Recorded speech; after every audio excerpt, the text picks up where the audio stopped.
Sarah donc va nous présenter eh bien, ce que les sanctions pourraient faire utilement pour les Palestiniens et pour faire en sorte eh bien,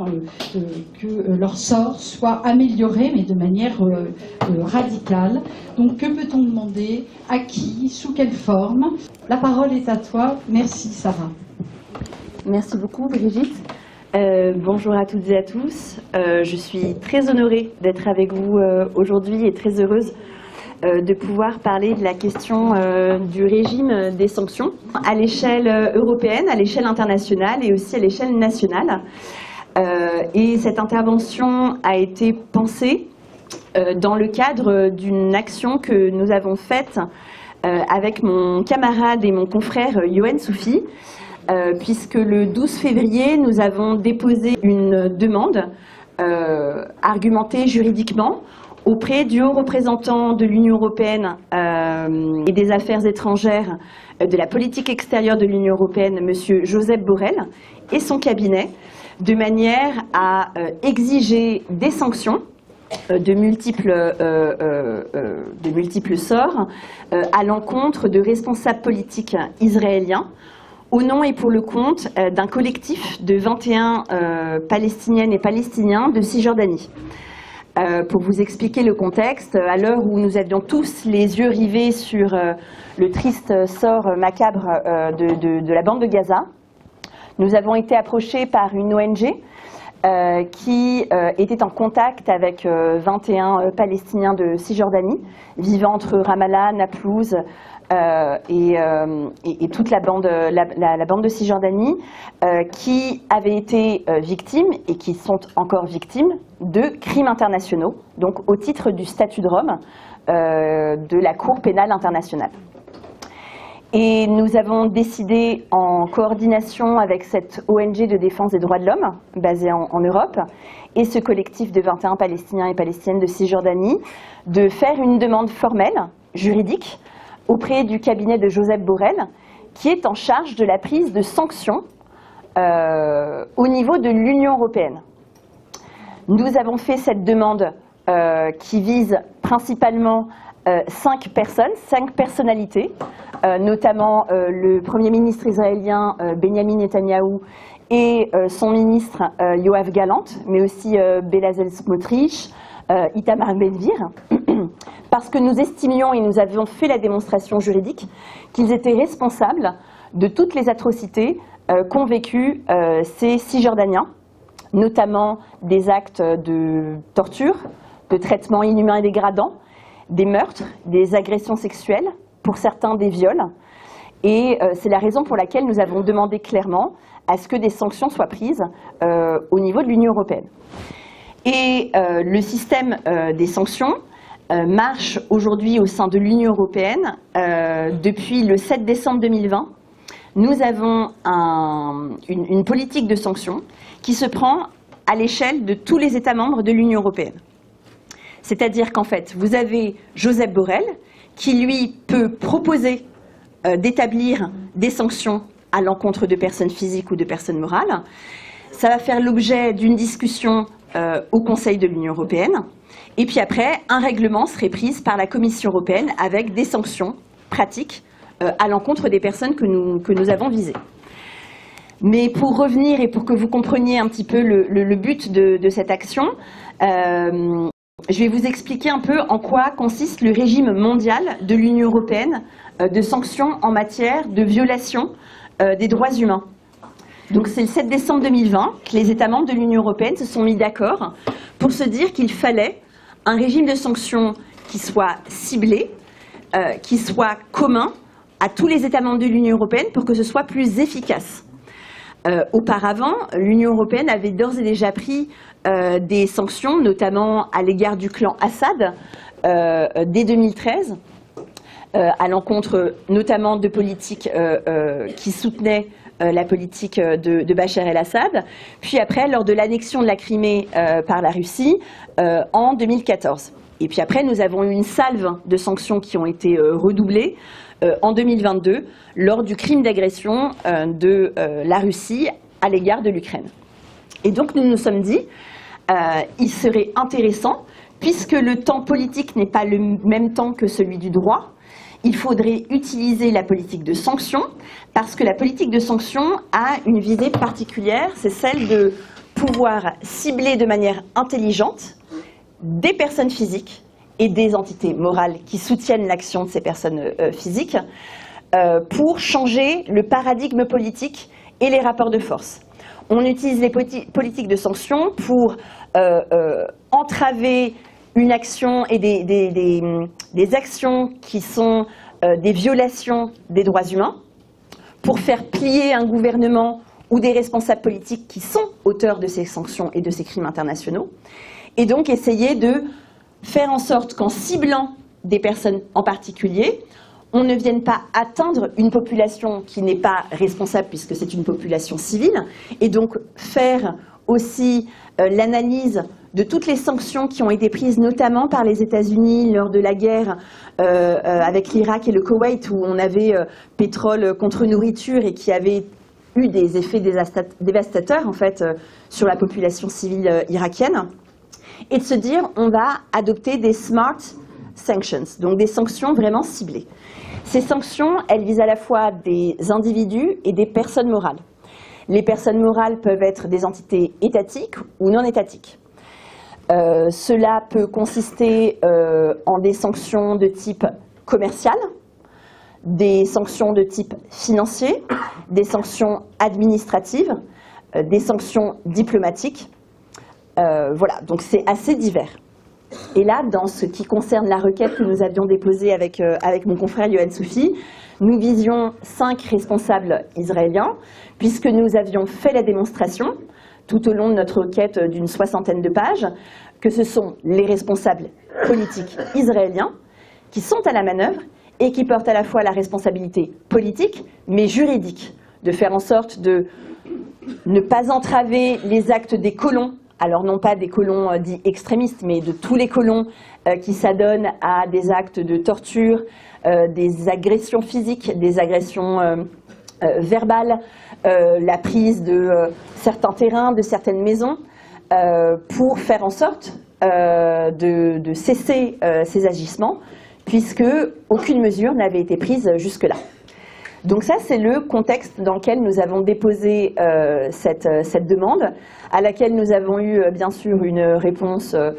assez politique disant qu'ils avaient bien reçu notre demande, qu'ils allaient l'analyser, qu'ils sont en train de l'analyser. Et nous avons eu une petite victoire qui ne visait pas la prise de sanctions à l'encontre de ces 5 politiciens, 5 responsables politiques, pardon. Mais le 19 avril, la Commission européenne a publié sur son site un document listant la prise de sanctions à l'encontre de 4 individus et de 2 entités suprémacistes d'extrême droite qui entravaient le droit des Palestiniens de Cisjordanie à vivre dans leur maison et sur leur terrain, et qui avaient été d'ores et déjà mis en cause dans des meurtres et dans des crimes très graves, notamment des actes inhumains et dégradants, des actes de torture envers de nombreux Palestiniens de Cisjordanie. Donc le 19 avril, nous avons eu cette prise de sanctions qui se retrouve sur le site de la Commission européenne auquel nous pouvons tous avoir accès. Mais pour autant, nous n'avons pas encore eu de retour sur la prise de sanctions à l'encontre de ces responsables politiques, parce qu'effectivement, le sujet est sensible et qu'il s'agit là alors de vraiment viser Benyamin Netanyahou, ce qui n'est pas une chose facile, sachant que ce système européen de sanctions doit être pris à l'unanimité des membres. Et c'est l'une des choses que l'on peut regretter, et on le voit dans les travaux en fait, qui ont amené à l'adoption le 7 décembre 2020 de cette politique de sanctions de l'Union européenne. Et c'est ce que regrettaient certains auteurs des travaux, en disant qu'à la base, il était prévu que ce soit pris à la majorité des États membres et non pas à l'unanimité. Nous avons fait le choix de viser les responsables politiques, parce qu'il nous semble, et c'est ce que nous avons démontré, qu'ils sont responsables, ils sont les premiers responsables, et que de viser quelques colons n'aurait pas eu très grand intérêt, puisque au contraire du gouvernement français, qui a pris des mesures contre 24 colons dits extrémistes, notamment des interdictions administratives de rentrer sur le territoire français. Il est assez compliqué à ce stade de décider qui est extrémiste ou qui ne l'est pas, alors que la colonisation est un fait illicite en droit international et que c'est un crime de guerre et qu'il est qualifié comme tel. Donc c'est dans ce cadre que nous avons pris cette requête, que nous avons fait cette démarche, pour laquelle nous attendons toujours des retours. Nous relançons le cabinet de Josep Borrell très régulièrement pour avoir des nouvelles. Nous savons que les travaux sont toujours en cours. Hélas, ils sont confidentiels, donc nous ne pouvons pas avoir accès à la teneur des débats et de savoir à quel stade sont les discussions pour savoir quand est-ce que d'autres mesures seront prises. Et j'aimerais juste noter que l'une des personnes qui a été visée le 19 avril 2024 dans le règlement de la Commission européenne et qui est visée par des sanctions est une des personnes très proches de Bélazel Smotrich. Et donc, en fait, il nous paraissait évident, quand nous avons eu connaissance de cette prise de sanction, de se dire qu'une personne, un individu lambda, qui avait été sanctionné, mais qui est très proche de Bélazel Smotrich, lorsque l'on constate la multiplication de la colonisation en Cisjordanie et de l'ensemble des représailles qui sont vécues aujourd'hui par les Palestiniens de Cisjordanie et l'autorité palestinienne du fait de la reconnaissance de l'État de Palestine, notamment par l'Espagne ou l'Irlande. Voilà, on s'est dit qu'effectivement, on sent que le droit est là. Moi, je suis assez positif, le droit est là, les outils sont là, mais il s'avère que c'est la volonté politique qui manque ici. Mais la politique des sanctions, elle est importante parce qu'elle permet d'avoir des mesures ciblées et de changer le paradigme aujourd'hui. Si nous attendons que la Cour internationale de justice juge au fond de savoir si un crime de génocide a été commis ou pas, nous pouvons attendre encore beaucoup d'années. Si nous devons attendre que des mandats d'arrêt qui ont été requis par le procureur de la Cour pénale internationale et qui sont actuellement en cours d'examen par la Chambre préliminaire numéro 1, pour savoir si ces mandats d'arrêt vont être pris à l'encontre notamment des responsables politiques israéliens, puisqu'ils visent aussi des membres, les têtes pensantes du Hamas. Alors nous pouvons encore attendre très longtemps. Et c'est pour ça qu'en fait, comme le temps du droit est long, on s'est dit qu'il fallait utiliser un moyen politique pour pouvoir agir maintenant. Et comme je le disais dans une précédente prise de parole, l'Union européenne a su prendre des mesures efficaces et rapides lorsqu'il s'agissait du crime d'agression de la Russie contre l'Ukraine. Nous l'avons fait contre le Venezuela. Nous l'avons fait lorsqu'il s'agissait du clan Assad, il y a plus de 10 ans. Pourquoi attendre autant pour ce qui concerne les Cisjordaniens, en tout cas pour ce qui concernait nos clients, puisque c'est eux que nous représentons, alors qu'il y a eu des avis consultatifs rendus par la Cour internationale de justice disant très clairement que la colonisation est un fait illicite en droit international, que tous les ans, le ministère des Affaires étrangères, donc le Quai d'Orsay français, rend ses avis pour condamner la politique de colonisation qui ne cesse de s'aggraver et de grandir dans les territoires palestiniens occupés.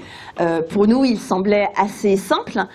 au nom et pour les intérêts de nos clients, que des sanctions soient prises, ne serait-ce que par le fait colonial qui s'aggrave et qui ne cesse de grandir aujourd'hui, et encore plus depuis 8 mois, depuis la guerre à Gaza. Mais il y a aussi, au-delà de cette question des sanctions à l'échelle européenne, il y a les sanctions à l'échelle internationale. Et nous avons utilisé ce régime parce qu'on sait bien qu'aujourd'hui, avec le veto qu'il y a, le veto des États-Unis d'Amérique au Conseil de sécurité des Nations Unies, il n'est plus possible de prendre des mesures coercitives, donc des sanctions, au titre du chapitre 7 de la Charte des Nations Unies.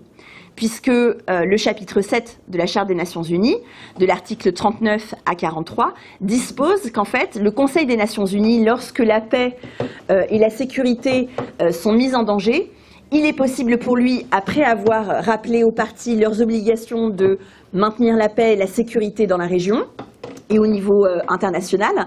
de prendre des mesures particulières, notamment de cesser les relations diplomatiques, de prendre des mesures de sanctions au niveau commercial, au niveau économique, au niveau financier ou au niveau diplomatique. Ce qui ne peut pas se faire aujourd'hui, comme vous le savez, puisqu'il y a toujours la question du veto américain. Donc non seulement la France, avec d'autres États de l'Union européenne, sont en mesure, ils ont toute la mesure et toute la possibilité de prendre des sanctions à l'encontre des responsables israéliens que nous avons ciblés, mais elle peut aussi prendre des sanctions à l'encontre d'entités morales qui soutiennent l'action aujourd'hui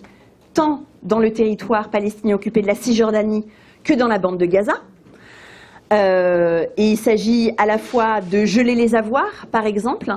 s'il y a des avoirs de certaines personnes à la fois physiques ou des entités morales et qu'elles ont de l'argent au sein de l'Union européenne, faire en sorte que cet argent soit bloqué et ne puisse pas être utilisé. Faire en sorte qu'on cesse, par exemple, et c'est ce qu'a rappelé certaines ONG, faire cesser et suspendre l'accord d'association UE-Israël, prendre des sanctions au niveau éducatif, au niveau culturel, dans la coopération universitaire, entre autres. Et donc c'est là qu'en fait se pose aussi la question de pouvoir prendre des sanctions au niveau national. Alors cette question se pose à deux titres. Si la France aujourd'hui a décidé d'agir en matière de sanctions à l'échelle de l'Union européenne, parce que nous avons décidé de nous engager à ce niveau-là avec les autres États membres de l'Union européenne, rien n'empêche un État de prendre ce qu'on appelle des mesures de rétorsion. Les mesures de rétorsion en droit international, c'est ce qu'on appelle des mesures dites inamicales, qui ne sont pas en soi illicites, mais qui viennent répondre à un fait, lui, illicite, et qui sont là pour expliquer à cet État que ce qu'il est en train de faire n'est pas correct en droit international, donc est illicite, et qu'il porte atteinte, qu'il y a des graves violations en matière de droits de l'homme. Et donc ces sanctions, ces mesures de rétorsion, elles peuvent être prises sous 4 à 5 conditions en droit international public. Premièrement, il faut que cette sanction soit ciblée, elle cible un État en particulier. Deuxièmement, il faut que l'État qui veuille prendre ces mesures inamicales prévienne l'État qui va en être le récipiendaire, en lui disant, voilà, je vais prendre une mesure inamicale à ton encontre parce que tu continues de commettre cet acte illicite. Enfin, il faut aussi que cette mesure soit proportionnée, parce que la question des mesures de rétorsion, comme la question des sanctions dites smart, intelligentes, c'est de ne pas porter atteinte à la population civile, mais de faire en sorte de bloquer l'appareil politique et tous les moyens économiques et financiers et commerciaux qui permettent soit des individus au pouvoir, soit des entités morales qui soutiennent ce pouvoir. Donc, par exemple, on l'a vu dans le cadre de la Russie, il y a beaucoup de personnes de l'oligarchie russe qui avaient été ciblées par des sanctions, des journalistes, des gens qui travaillaient, qui finançaient notamment aussi toute la propagande et les médias russes, ou alors certaines entreprises qui aidaient à l'armement. Et bien là, c'est pareil, il faut que ce soit proportionné. Il s'agit vraiment de cibler les personnes qui sont en responsabilité et qui, juridiquement, ont la responsabilité de tous les actes illicites et tout ce qui en découle. Et ensuite, il faut que ces mesures de rétorsion, donc ces mesures inamicales, soient temporaires, parce qu'elles sont là pour mettre la pression sur un pays, pour le faire plier, pour modifier le paradigme politique et faire en sorte que les personnes qui vivent la commission de ces actes qui sont des crimes internationaux et en violation des droits de l'homme puissent avoir quelque chose pour les défendre et pour atténuer la politique meurtrière à leur encontre, mais aussi pour protéger la population civile avec laquelle il ne faut pas confondre les responsables politiques et la population civile qui n'est pas aux commandes. Donc il peut y avoir des mesures dites inamicales. Et par exemple, la France, elle, a pris une mesure inamicale ou alors une mesure de rétorsion, en plus de ce que nous on demandait, même si ça n'a pas encore été fait au niveau de l'Union européenne, c'est d'avoir sanctionné par des mesures d'interdiction administrative 24 colons dits extrémistes israéliens. Hélas, nous n'avons aucune information sur l'identité de ces personnes. Et il s'agit uniquement d'une interdiction administrative du territoire français, c'est-à-dire que ces personnes sont interdites de territoire en France, mais bon, elles peuvent circuler librement dans d'autres territoires. Donc en fait, c'est une mesure, on va dire, symbolique, et ça vient à la suite de l'OFAC des États-Unis, qui avait pris un certain nombre de sanctions à l'égard de colons israéliens, qui avaient d'ores et déjà été identifiés et qui avaient d'ores et déjà été jugés pour des crimes internationaux, relevant des crimes de guerre ou de crimes contre l'humanité, au titre du statut de Rome, et aussi par ce qu'avait fait le Royaume-Uni, qui avait pris quelques sanctions à l'encontre des personnes. Donc en fait, la France est venue un peu tardivement et de manière très symbolique sanctionner 24 individus, alors que tous les ans, dans le cadre de sa politique étrangère, elle rappelle combien elle condamne la colonisation, et donc on espérait qu'elle irait un peu plus loin. Et notamment, c'est ce que certains responsables politiques, notamment à gauche de l'hémicycle, réclamaient, et la suspension de l'accord UE-Israël. Donc en fait, en plus de cette demande de sanctions au niveau de l'Union européenne, les États membres peuvent, à leur échelle nationale, prendre d'autres mesures de rétorsion économique. Ils peuvent rappeler par exemple leur ambassadeur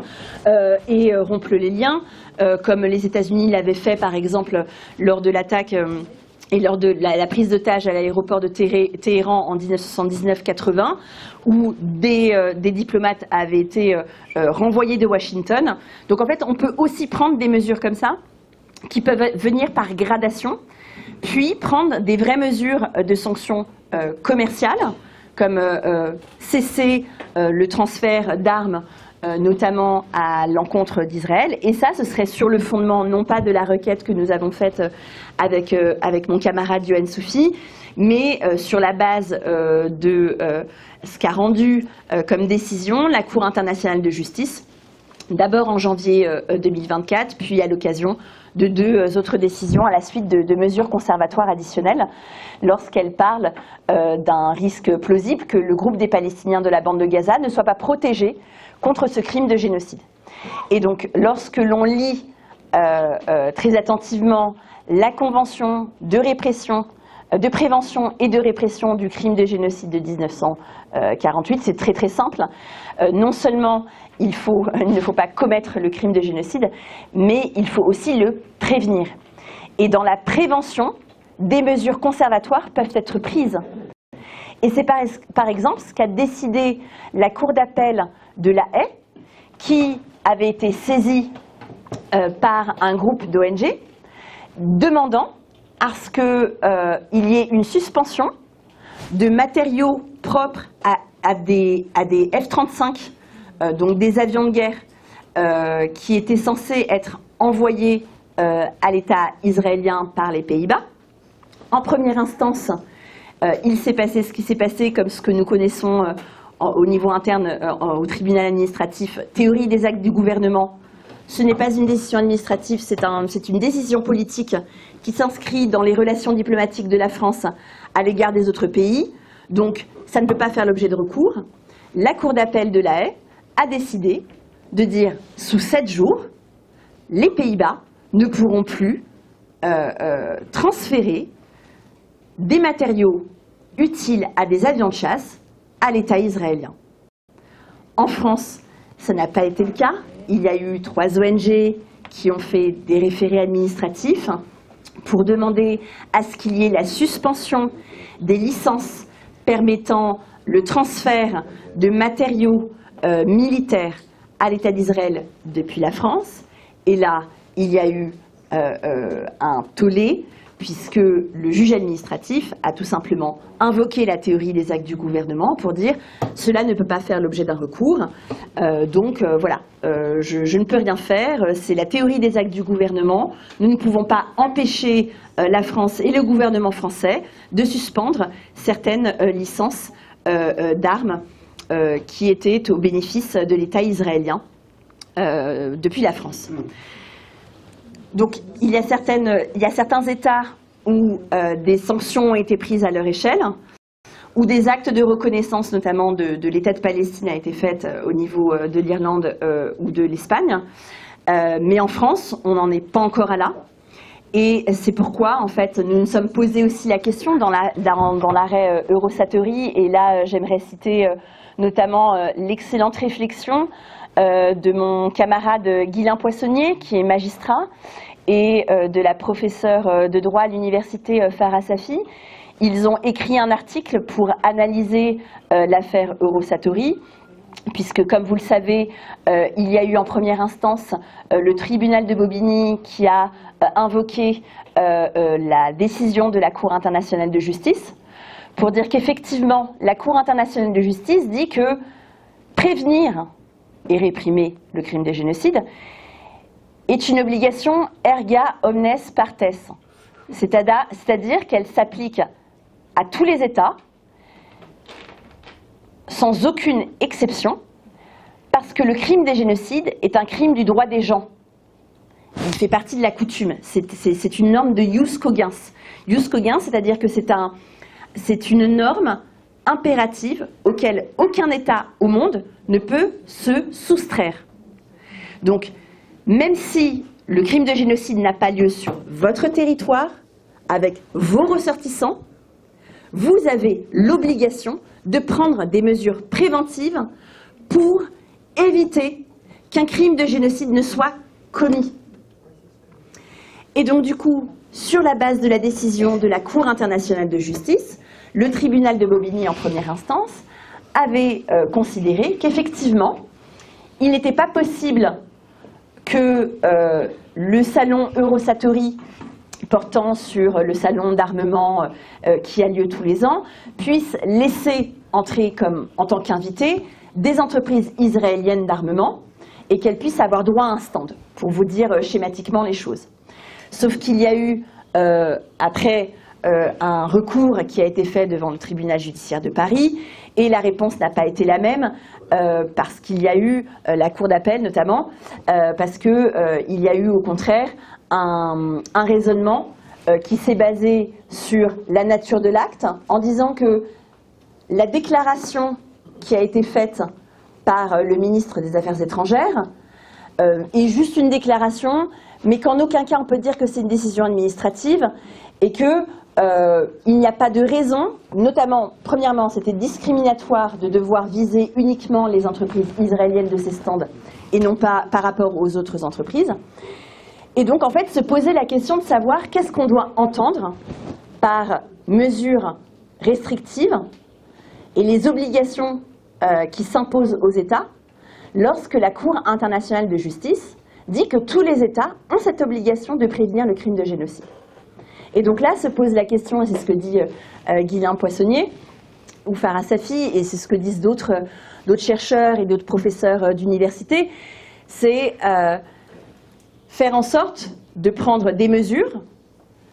qui peuvent avoir une gradation différente, mais qui permettent de mettre la pression sur l'État israélien, notamment la suspension de l'accord UE-Israël, une suspension des licences d'armes, une suspension de toute coopération universitaire ou scientifique, puisque notamment l'accord UE-Israël dit à son article 2 que ce qui est le socle fondamental de cet accord, c'est le respect de la démocratie, de l'état de droit et des droits humains. Donc il y a une dissonance cognitive entre ce qui est écrit dans les textes et ce que font volontairement les politiques. Et donc, selon moi, après ce n'est que mon analyse, effectivement, quand la Cour internationale de justice exhorte l'ensemble des États de la planète, au titre du ius cogens, de prévenir le crime de génocide, c'est non seulement ne pas être complice, donc ne pas avoir d'action positive, donc ne pas aider, ne pas être complice à la commission de ce crime, mais c'est aussi ne pas rester les bras ballants et donc de ne pas agir. Donc c'est une obligation, on va dire, plus négative, plus silencieuse, de ne rien faire pour empêcher la commission de ce crime. Pourtant, le Canada ou la Belgique ont décidé de suspendre, comme le Pays-Bas, à l'instar des Pays-Bas, toute exportation de composants militaires à destination d'Israël, ce qui n'est pas encore le cas de la France et ce qui n'est pas encore le cas de nombreux États de l'Union européenne. Donc tout ça pour vous dire qu'il nous est apparu, quand nous avons été saisis par ces ressortissants palestiniens, qui sont encore victimes de crimes